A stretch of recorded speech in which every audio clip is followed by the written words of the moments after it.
Hey guys, welcome back to the second video on this channel. So basically, I just did my hazard perception test.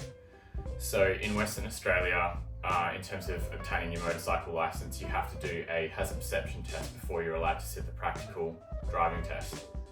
So mine is booked, my practical driving test is booked for tomorrow at 1 p.m. But I just wanted to make a quick video about the hazard perception test because I just feel like my experience with getting my motorcycle license here in Western Australia has been super confusing, and there hasn't really been a straightforward path to follow.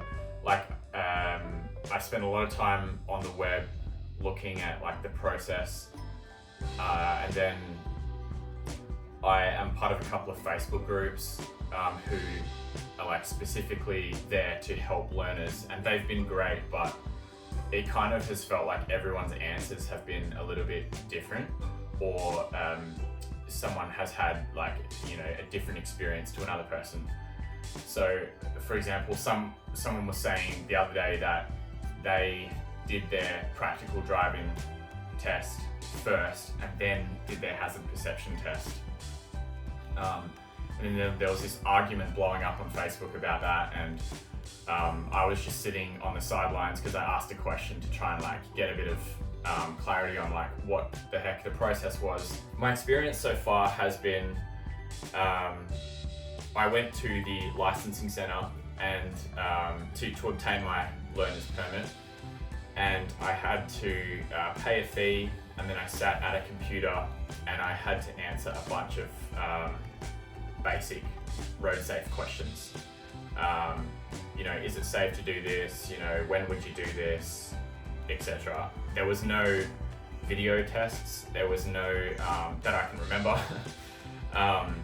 This is the thing, right? It's already been 6 months since I've done that, and so what I can remember is already starting to fade away. But anyhow, so I did that and passed that, and then I got given a piece of paper to say, yes, you're allowed to be on your L's and you're allowed to, have a shadow and to start learning how to ride.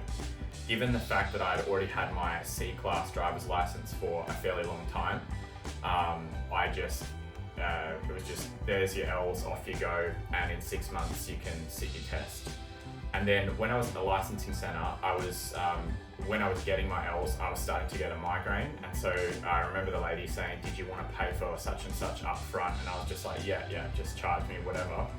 And I couldn't really remember what it was, but it turns out that it was the hazard perception test that I had prepaid for. So that brings us up to the hazard perception test today. So I'll quickly try and share what I can remember. So I walked into the licensing centre. Firstly, I didn't have to book, I just walked in. And then I said, hey, I think I need to sit a hazard perception test before I do my practical test. And she said, you do? And I said, I wasn't sure whether I definitely had to do it because of having my license for so long that sometimes there's different rules with that. So she took my learner's permit card and went behind the counter and looked at some stuff, and she came back and she goes, yes, you definitely have to sit a hazard perception test and you've paid for it. So I went, the Department of Transport was super busy, but the area where you do the computer exams was there was 1 or 2 people in there. So although I did have to queue and wait to see the person, the concierge person at the front of the centre, after that, once I'd actually spoken to her, she just sent me straight in to do my hazard perception test. Other than that, there's not a lot to say other than the practice exams, where if you jump online, I'll put a link in the description for what that was. They are scenarios like that, but they didn't contain those exact scenarios.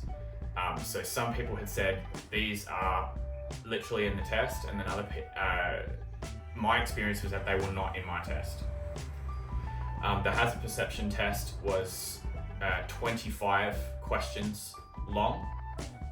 It might have been 26 or 27, but I know at least it was 25. And all of them were click when you think you should slow down, or click when you think you should turn right. There was no overtaking.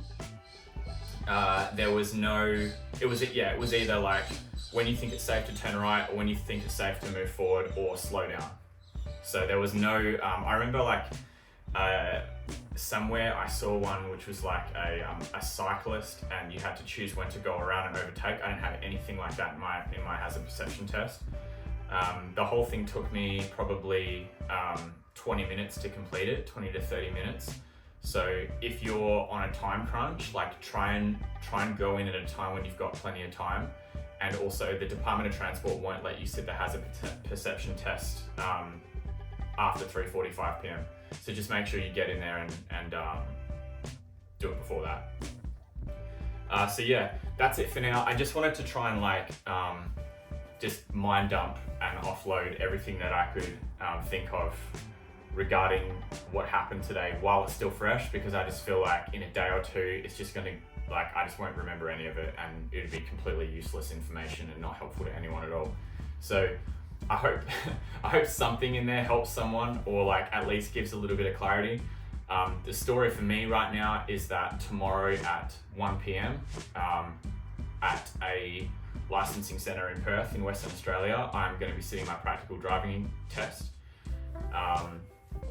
I'm yet to, I'm denied about doing a motorcycle riding lesson from the licensing centre. Some people have said that that's really helpful because the instructors will take you sort of on the route where you're likely to be tested. But the company that I had used for motorcycle lessons appear to be booked tomorrow. So I'm not really sure what I'm going to do, whether I'm just going to rock up and go for it and just kind of, you know, full send, or whether I'll try and do a lesson or whatever. Either way, my mate who has been my shadow, he's going to be driving there and we're going to go there in advance and kind of like familiarize ourselves with the area and whatever. I'm feeling pretty confident, but you know, it's kind of hard to tell how these things are going to go. I don't know what the weather's doing. Last week when I checked it, it said it was going to be pouring with rain. And then like, I don't know if that could work in my favor or not in my favor. I have no idea, but either way, the next video will either be me being like super stoked I got my license, or it will be me explaining why I failed my license, my test.